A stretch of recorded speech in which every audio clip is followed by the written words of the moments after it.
അസ്സലാമു അലൈക്കും. മറ്റ് സഹോദര സമുദായ അംഗങ്ങളെ, നിങ്ങൾക്ക് നമസ്കാരം. എൻ്റെ പേര് മുഹമ്മദ് കുഞ്ഞി, ആലുവ. മതങ്ങളെക്കുറിച്ചാണ് എനിക്ക് ചോദിക്കാനുള്ളത്. ആദ്യ പിതാവായ ആദം നബി അലൈഹിസ്സലാം ഇസ്ലാം മതത്തിൽ ആയിരുന്നല്ലോ. അതിനുശേഷം മൂസാ നബി അലൈഹിസ്സലാമും ദാവൂദ് നബി അലൈഹിസ്സലാമും ഈസാ നബി അലൈഹിസ്സലാമും ഇസ്ലാമായിരുന്നു, ഇസ്ലാം മതത്തിലായിരുന്നു. അവസാനം ഖുർആൻ അവതരിപ്പിച്ച റസൂലുള്ളാഹി സ്വല്ലല്ലാഹു അലൈഹി വസല്ലം അദ്ദേഹവും ഇസ്ലാം മതത്തിലായിരുന്നു. നമ്മളെ പരിചയപ്പെടുത്തിയിരിക്കുന്നതും ഇസ്ലാം മതം തന്നെയാണ്. ഇതിനിടയിൽ യഹൂദ മതവും ക്രിസ്തു മതവും മറ്റ് മതങ്ങളും ഉണ്ടാകാനുള്ള സാഹചര്യവും അവരുടേതായ അവകാശവാദങ്ങളും ഒന്ന് വിശദീകരിച്ചാൽ നന്നായിരുന്നു. അസ്സലാമു അലൈക്കും. ആദം നബി അലൈഹി സ്വലാത്തു വസ്സലാമിൻ്റെയും പ്രവാചകന്മാരുടെയും എല്ലാ മതം ഇസ്ലാമാണെങ്കിൽ പിന്നെ എന്തുകൊണ്ട് വ്യത്യസ്ത മതങ്ങളുണ്ടായി എന്നാണ് ചോദ്യം. അത് ഓരോ മതങ്ങളും എടുത്ത് പരിശോധിച്ചാൽ നമുക്ക് കാണാൻ കഴിയും. പ്രവാചകന്മാരെ തന്നെ പ്രവാചകന്മാർ പറഞ്ഞ ആശയത്തിനെതിരെ ഉപയോഗിക്കുകയും ആ ആശയത്തെ കേവലമായ ഒരു വർഗീയമായ രൂപത്തിലായിത്തീരുകയും ചെയ്തപ്പോഴാണ് പലപ്പോഴും വ്യത്യസ്ത മതങ്ങളുണ്ടായത്. എൻ്റെ സുഹൃത്ത് സൂചിപ്പിച്ച ക്രിസ്തു മതം തന്നെ എടുക്കുക. യേശു ഈസാ നബി അലൈഹി സ്വലാത്തു വസ്സലാം ശുദ്ധമായ ഏകദൈവ വിശ്വാസമാണ് പ്രചരിപ്പിച്ചത് എന്ന് ബൈബിളിലെ പുസ്തകങ്ങൾ തന്നെ പരിശോധിച്ചാൽ നമുക്ക് കാണാൻ കഴിയും. അദ്ദേഹം പഠിപ്പിച്ചത് നീ നിന്റെ ദൈവമായ കർത്താവിനെ മാത്രം നമസ്കരിച്ച് അവനെ മാത്രമേ ആരാധിക്കാൻ പാടുള്ളൂ എന്നതാണ്. അവനെ മാത്രമേ ആരാധിക്കാൻ പാടുള്ളൂ എന്നാണ് വളരെ കൃത്യമായി ബൈബിളിലെ പുസ്തകങ്ങളിൽ നമുക്കത് കാണാൻ കഴിയും.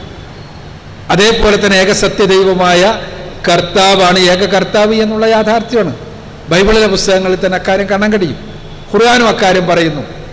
ഖുർആനും പറയുന്നു ഈസാ നബി പഠിപ്പിച്ചത് അതാണ് എന്ന്. എന്നാൽ ഈസാ നബി അലൈഹി സ്വലാത്തു വസ്സലാമിൻ്റെ കാലത്ത് ക്രിസ്തുമതം ഉണ്ടോ? ഇല്ല. ഈസാ നബിയുടെ ശിഷ്യന്മാരുടെ കാലത്ത് ക്രിസ്തുമതം ഉണ്ടോ? ഇല്ല. ക്രിസ്ത്യാനികളെന്ന് ബൈബിൾ പരിശോധിച്ചാൽ കാണാൻ കഴിയും.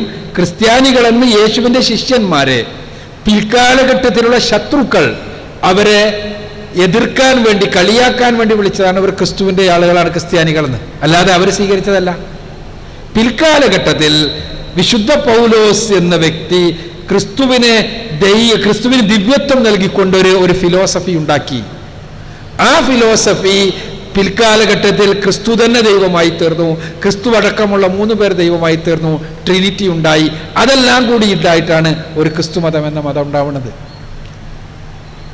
ഇതേപോലെ തന്നെ ഇസ്രായേലിലേക്ക് നിയോഗിക്കപ്പെട്ട മറ്റൊരു പ്രവാചകനായി മൂസാ നബി അലൈഹി സ്വലാത്തു വസ്സലാം. മൂസാ നബി അലൈഹി സ്വലാത്തു വസ്സലാമിലൂടെ പഠിപ്പിക്കപ്പെട്ട ആശയങ്ങൾ തീർച്ചയായും ഇസ്ലാമിൻ്റെ ആശയങ്ങളാണ്. മൂസാ നബി യഹൂദ മതം ഉണ്ടാക്കിയിട്ടില്ല. മൂസാ നബി ഇസ്രായേലിലേക്ക് ഇസ്ലാമിൻ്റെ ആശയങ്ങൾ പഠിപ്പിച്ചു. പക്ഷേ പിൽക്കാലഘട്ടത്തിൽ ആ ആശയങ്ങൾ തന്നെ പിൽക്കാലഘട്ടത്തിൽ യഹൂദ എന്ന ഒരു ഗോത്ര നേതാവിൻ്റെ പേരിൽ അറിയപ്പെടുന്ന അവസ്ഥയുണ്ടായി. അങ്ങനെ യഹൂദ മതം എന്നറിയപ്പെട്ടു.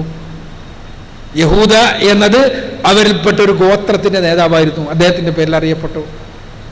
പക്ഷേ അവിടെയും ആ യഹൂദ ഗോത്രത്തിൻ്റെ പേരിൽ അറിയപ്പെട്ടപ്പോൾ മൂസാ നബി പഠിപ്പിച്ച ആ ശുദ്ധമായ ഏകദൈവ വിശ്വാസം ഉണ്ടല്ലോ, അതിൽ ചില കളങ്കങ്ങളുണ്ടായി, ചില മാലിന്യങ്ങൾ കടന്നുകൂടുന്ന അവസ്ഥയുണ്ടായി. യഥാർത്ഥ പടച്ചവൻ അവരുടെ ഗോത്രപിതാവായ ദാവീദുമായി ഗുസ്തി കുടിക്കുന്നതും ആ ഗുസ്തിയിൽ പടച്ചവൻ തോൽക്കുന്നതുമെല്ലാം അവർ തന്നെ ഉണ്ടാക്കിയ കഥകളിൽ പ്രത്യക്ഷീകരിക്കുന്ന അവസ്ഥയുണ്ടായി. അപ്പൊ ഇതെല്ലാം പിൽക്കാലഘട്ടത്തിൽ ഉണ്ടായതാണ്. ഓരോ സ്ഥലത്തും ഓരോ രൂപത്തിൽ ഓരോ പ്രവാചകന്മാരുടെ ശേഷവും അതേപോലെ പുണ്യപുരുഷന്മാരുടെ ശേഷവും അവരുടെ സിദ്ധാന്തങ്ങൾ പ്രചരിപ്പിക്കാനും അവരുടെ ആശയങ്ങൾ പഠിപ്പിക്കാനും വേണ്ടി വ്യത്യസ്ത മതങ്ങൾ ഉണ്ടായി വന്നത് അങ്ങനെയാണ്. പ്രവാചകന്മാർ മുഴുവനും പഠിപ്പിച്ച ആദർശം ഇസ്ലാമാണ്. ആദം നബി അലൈഹി സ്വലാത്തു വസ്സലാമിലൂടെ തുടങ്ങിയ അന്തിമ പ്രവാചകനിലൂടെ അവസാനിച്ച പ്രവാചക ശൃംഖലയിലെ എല്ലാ പ്രവാചകന്മാരും പഠിപ്പിച്ച ആദർശം ഇസ്ലാമാണ്.